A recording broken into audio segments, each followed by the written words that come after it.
de l'émotion, vous vouliez. De l'émotion. Il nous a donné durant toute sa carrière au Bayern Munich. Il jouait son dernier match en Ligue des Champions avec cette équipe du Bayern Munich, son équipe du Bayern Munich. On se rappellera à jamais qu'il est parmi les plus grands. Que dis-je? Il fait partie des plus grands. Moi, j'ai envie de dire une chose. Ne pars pas en baissant la tête. Oui, un joueur comme toi mérite d'avoir toute la reconnaissance du monde, toute la hauteur du monde. Vous l'avez reconnu, bien évidemment. J'appelle dans le Hall of Fame, j'appelle Thomas. J'ai bien dit le seul, l'unique Thomas Müller pour parler de lui. Je vais faire appel à nos analystes. Palme d'or, Stéphane, c'est Thomas Müller. Thomas Müller, Palme d'or, quand même, la carrière. Non, c'est un grand monsieur. Franchement, pas vraiment ce qui est vraiment bizarre chez ce monsieur-là. Et Dieu sait celle que je l'admire beaucoup. Même s'il a fait tant de mal à mon Barça, j'ai commencé par l'aimer déjà avant ce scénario-là. Pas vraiment avant-centre, pas plus meneur de jeu ou ailier. C'est un joueur à part, il faut le dire. Il est capable de se fondre dans n'importe quel système. C'est ça que je ne comprends pas chez ce gars-là. À tous les postes, avec toujours le même réussite. Il n'est pas rapide, hein. Pas ultra technique. Alors moi, je me pose souvent des questions. Comment fait-il alors pour être l'un des meilleurs joueurs de l'Europe? Je me demande si ce n'est pas l'un des joueurs les plus intelligents de sa génération. Quand je vois ses caractéristiques chez lui, il n'est pas rapide, il n'est pas le plus technique, il n'est pas neuf, il n'est pas un joueur de couloir typique. Mais n'importe où tu le mets en attaque, je te promets, c'est la même réussite. C'est ce qui m'étonne chez ce gars-là. C'est un joueur extraordinaire. Et il m'a épaté déjà à la Coupe du Monde, sa première Coupe du Monde. Moi, déjà, depuis ce niveau-là, je savais déjà qu'il doit devenir un très grand joueur. Et il n'a pas menti à ce que je pensais de lui. En tout cas, c'est noté par rapport à le joueur qui est Thomas Müller. Quand on regarde un peu les statistiques du joueur, la famille, il faut lui donner quand même du respect. 35 ans. Il est né en 1989. Franchement, le joueur est talentueux. Quand on regarde tout ce qu'il a accompli, il a joué 746 matchs avec le Bayern Munich. Vous vous rendez compte? 746 matchs. Il a marqué... Ouais, c'est le joueur le plus difficile, non? Oui, 248 buts avec cette équipe du Bayern Munich. Il est passé par l'équipe 2 du Bayern Munich, avec laquelle, durant la saison 2007-2009, il a joué 3 matchs, il a marqué 1 but. Et quand on regarde un peu ses débuts en équipe pro, il commence ses débuts en juillet 2008. Ça vous montre toute la longévité. Être capable de durer dans le temps, avoir une bonne hygiène de vie, être sérieux, être un joueur professionnel. C'est un joueur professionnel. Quand on regarde avec l'Allemagne, il a commencé avec l'Allemagne en mars 2010. Ça fait quasiment 15 ans. Il a arrêté exactement durant le dernier match, c'était en août 2024. 131 matchs, 45 buts avec la Mannschaft. C'est un joueur à qui il faut rendre hommage, Stéphane. Qu'est-ce que tu as pensé de ce Thomas Müller, monsieur Stéphane? Thomas Müller, avant tout, ça reste une très belle personne, moi je pense. En tout cas, le ressenti que moi j'ai eu à chaque fois que j'ai eu à regarder ses matchs, même sur les réseaux sociaux, quand tu essaies de voir comment il fait. Vous savez, à chaque fois quand il y avait un match entre le Barça et le Bayern, vous êtes toujours là en train de dire qu'à bientôt. Je me rappelle, c'était vraiment iconique à chaque fois, ses réactions. Vraiment, tu sens que c'est une très belle personne. Vraiment, il est accueillant, il est chaleureux. Vraiment, très, très bonne personne. Mis à part le football, c'est une très bonne personne, d'après ce que j'ai vu. Maintenant, quand on parle du football en lui-même, personnellement, je trouve quand même que, comme Palme l'a si bien dit, c'est un gars qui n'est pas rapide. Et je pense que tout le monde a pu le remarquer, c'est factuel. Mais il arrive à être très intelligent, son placement, sa capacité à pouvoir même aider ses coéquipiers à se replacer, va te placer là-bas, je vais te faire la passe, vas-y, va comme ça. Ça montre clairement que ce gars a des longueurs d'avance par rapport aux autres joueurs. Donc, je pense qu'il a une intelligence vraiment footballistique énorme. Et c'est ça qui lui a permis justement de se hisser aujourd'hui avec tant de titres. Et je pense même pour moi, c'est un joueur qui est tellement sous-coté. Je trouve qu'il est sous-coté peut-être parce qu'il n'a pas l'esthétique ou bien peut-être parce que c'est pas ce joueur-là qui est super rapide, super dribbleur, mais c'est un joueur qui a une qualité, qui a une intelligence vraiment footballistique incroyable. Déjà, il est pratiquement, déjà depuis 17 ans, il est au Bayern. Il est depuis 17 ans pratiquement au Bayern. C'est un milieu offensif qui a su se réinventer parfois en attaquant. Il joue parfois ailier, parfois il joue attaquant.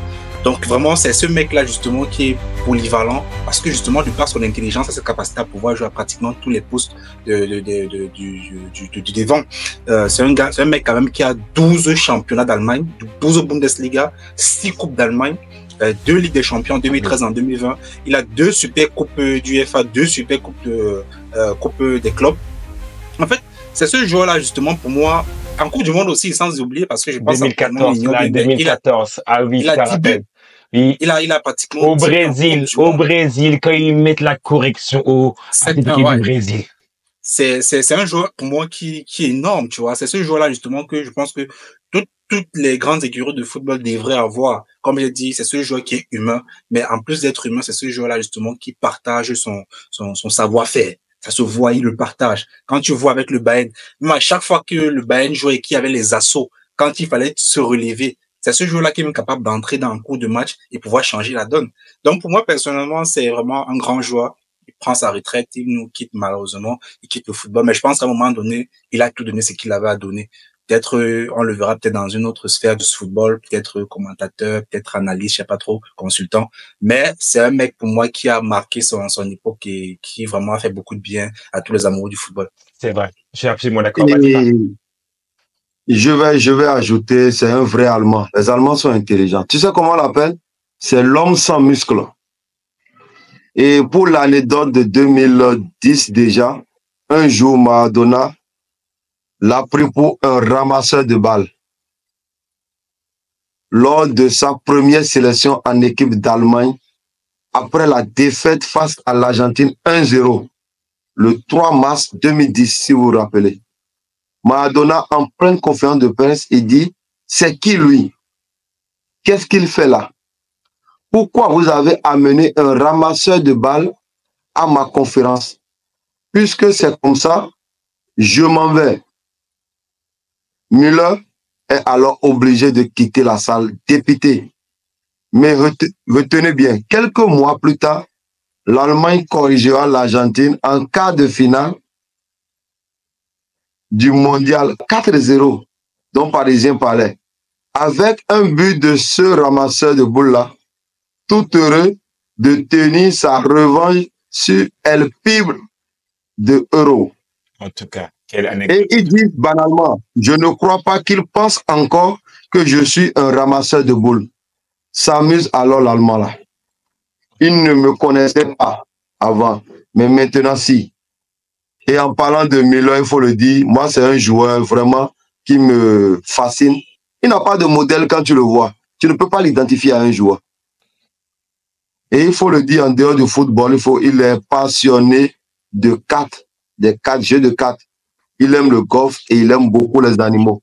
C'est un peu ce que moi je peux dire de ce joueur qui m'a toujours fasciné par son intelligence de jeu, par son déplacement. Un joueur qui est unique en son genre et qui n'a pas de modèle en qui on peut l'identifier.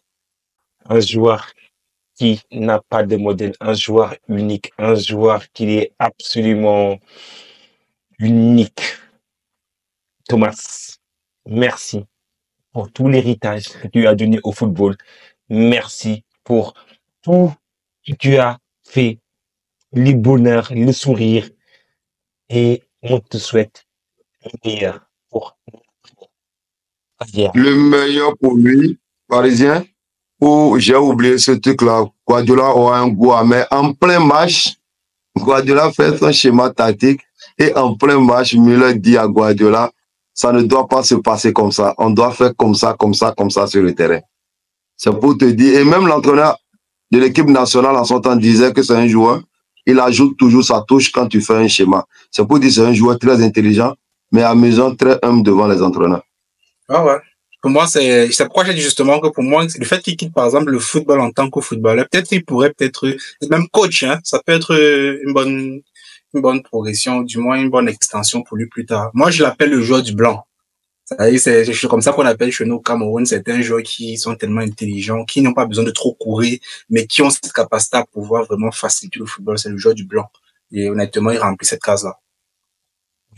Oui, oui, vraiment, il remplit ça. Franchement, oui, il remplit cette case. En tout cas, Thomas, merci une nouvelle fois pour tout le bonheur que tu nous as donné. Tu as contribué à nous rendre heureux. Tu as contribué à nous faire aimer tout bonnement le football. Le Bayern, malheureusement, n'est pas qualifié. Malgré que ton Bayern ne soit pas qualifié, on sait que tu as tout donné, que cette dernière opportunité que tu as eue, tu aurais tellement aimé qu'elle finisse au fond et que l'histoire, la fin soit belle. Mais n'empêche que on te félicite pour tout ce que tu as accompli, ton Bayern Munich. Et on félicite également cette équipe de l'Inter Milan. L'Inter qui a un rendez-vous, qui a un date avec le FC Barcelone. Et un date dont on sait que ça se finira très très mal pour l'un. Alors là, à l'occasion de débriefer ça, abonnez-vous, mettez le pouce bleu, donnez de la force afin d'aider exactement notre chaîne à se développer. Merci Stéphane, merci Pal. Et à très bientôt. Merci Parisien. Portez-vous bien. Ciao Parisien, ciao Palma.